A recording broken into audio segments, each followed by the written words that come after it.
అందరికీ నమస్కారం అండి. నిన్న రోజా సెలవుమణి గారు TV9కి ఎక్స్క్లూజివ్ ఇంటర్వ్యూ ఇవ్వడం జరిగిందండి.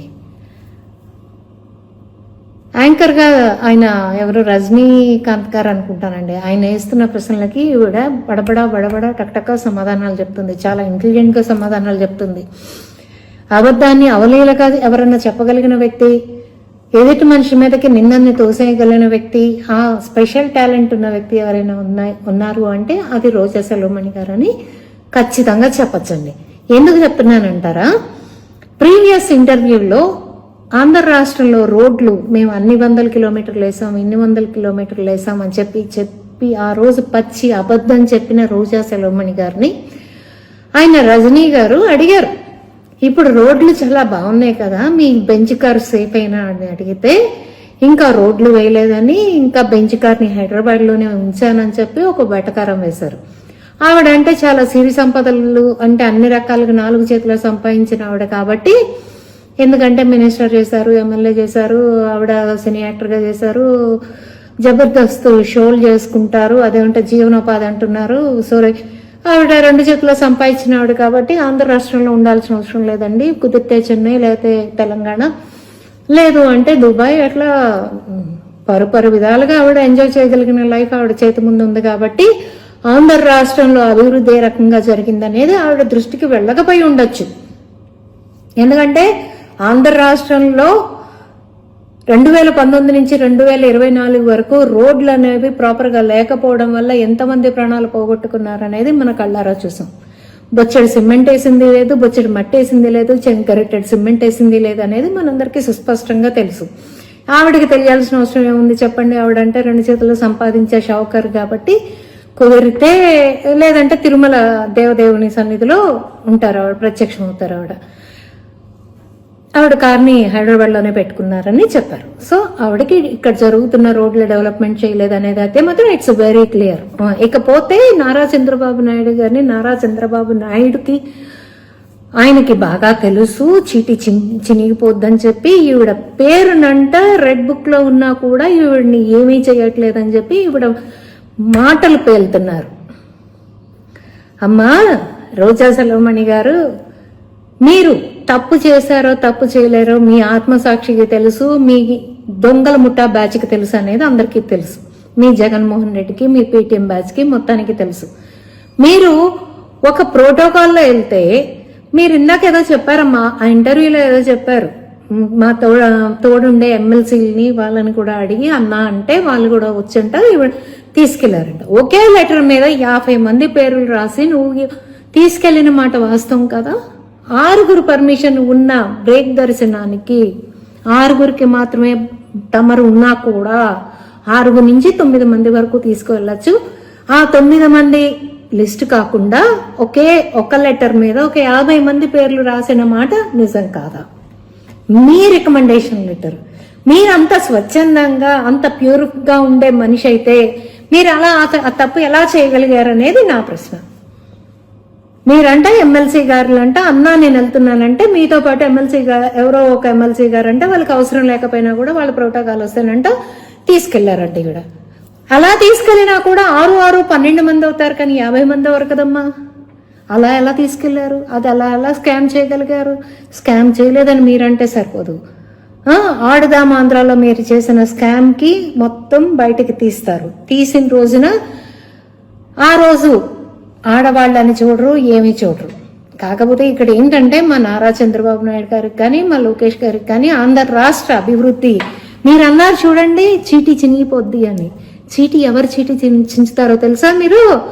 ఆంధ్ర రాష్ట్ర అభివృద్ధి చీటీ చించుతారన్న ఒక భయంతో ఏంటి పెట్టుబడిదారులని బెదిరించి భయపెట్టి ఇప్పటికే పెట్టుబడిదారులు రాకుండా మీరు చేస్తున్న అరాచకం నుంచి రాష్ట్రాన్ని కాపాడటం కోసం మిమ్మల్ని భరిస్తున్నారు. మీరు చేసిన తప్పులకి చూసి చూడనట్టు ఉన్నారు. కానీ ఏదో ఒక రోజు డెఫినెట్గా మీరు మాకు కాదు, మీరు చేసిన స్కామ్ అంతా ఏంటయ్యా అంటే అది ప్రజల సొమ్ము, ప్రజలు కట్టిన ట్యాక్సుల రూపంలో సొమ్ము కావచ్చు, ఏదైనా కావచ్చు. ఆంధ్రాలో ఆ బ్యాట్లు ఎంత నాసి రకమో అన్ని ఆ రోజున అందరూ చూస్తున్నారు. ప్రజలు మొత్తానికి తెలుసు తమరు చేసిన స్కాములు. రెడ్ బుక్ లో ఈవిడ గారి పేరు ఉంటేనంట, ఈవిడ గారిని అరెస్ట్ చేస్తేనంట చంద్రబాబు నాయుడు గారి చీటీ అంటే ఈవిడ చించేసుద్దనంటే చంద్రబాబు నాయుడు గారు ఈవిడ్ని అరెస్ట్ చేయకుండా ఆగుతున్నారంట.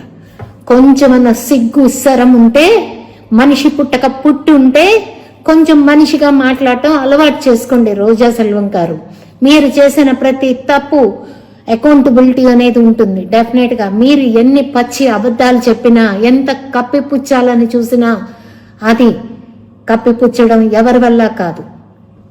మీ నియోజకవర్గంలో మీరంటే ఎంత ద్వేషం ఉందో, ఆ రోజున మీకు అసలు సీట్ ఇవ్వనంటే మీరు పడిన పాటలేంటో అందరికీ తెలుసు.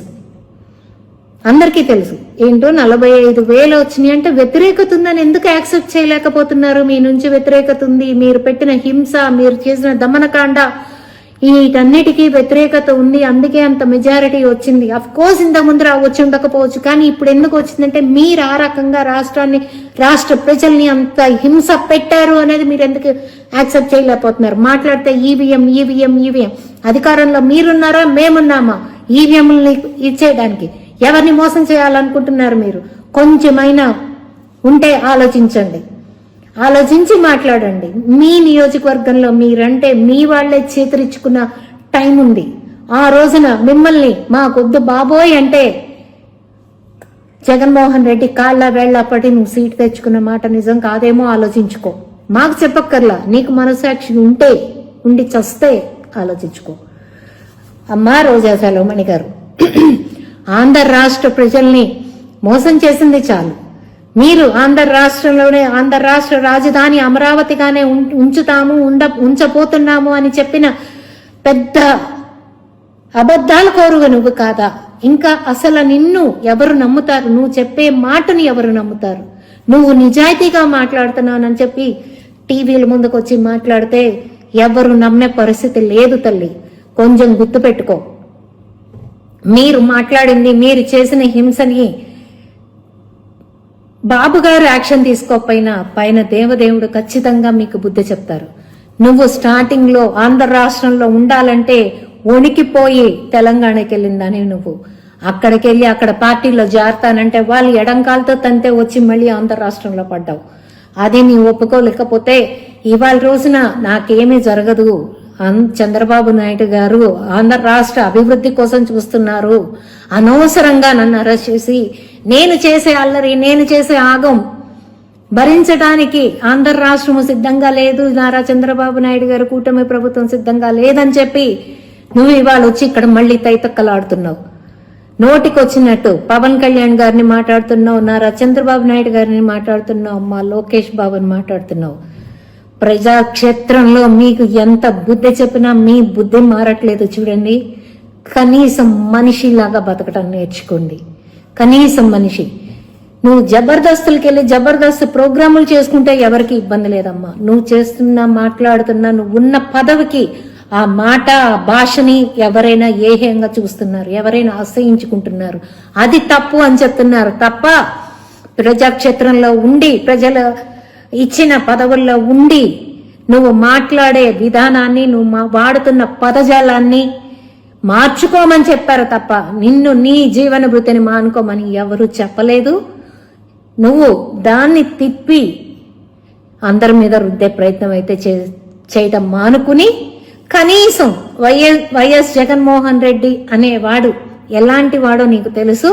స్క్రిప్ట్లు ఇస్తున్న మాట నీకు తెలుసు. అది పబ్లిక్ మీటింగ్ లోనే బాబు గారిని తిట్టమన్నారు అని తమరి చెవుల్లో మైకుల ముందు చెప్పిన మా వీడియోలు కూడా ఉన్నాయి. ఏంటి నువ్వు తిట్టింది, నీకు స్క్రిప్ట్లు అందితేనే తిట్టింది అనేది అందరికీ సుస్పష్టంగా తెలుసు. ఎందుకంటే నిన్న నువ్వు అతను ఆడేమన్న నాటకం లడ్డూ విషయంలో ఒక వీడియోని రిలీజ్ చేసి ప్రజలందరినీ తప్పుతో పట్టించి మళ్ళీ ఇంకొక వీడియో తీసి దొరికిపోయిన దానివి నువ్వు. ఇవాళ నువ్వు మాట్లాడాల్సిన అవసరం లేదు. మీ పార్టీ నుంచి బయటికి వచ్చిన వాసురెడ్డి పద్మ గారే చెప్తున్నారు స్క్రిప్ట్లు అందిస్తారు అని.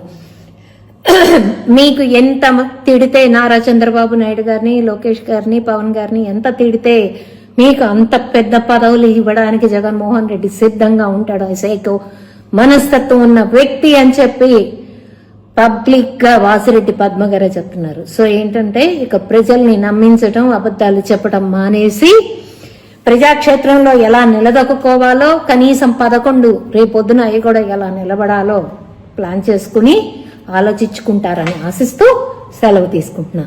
Thank you.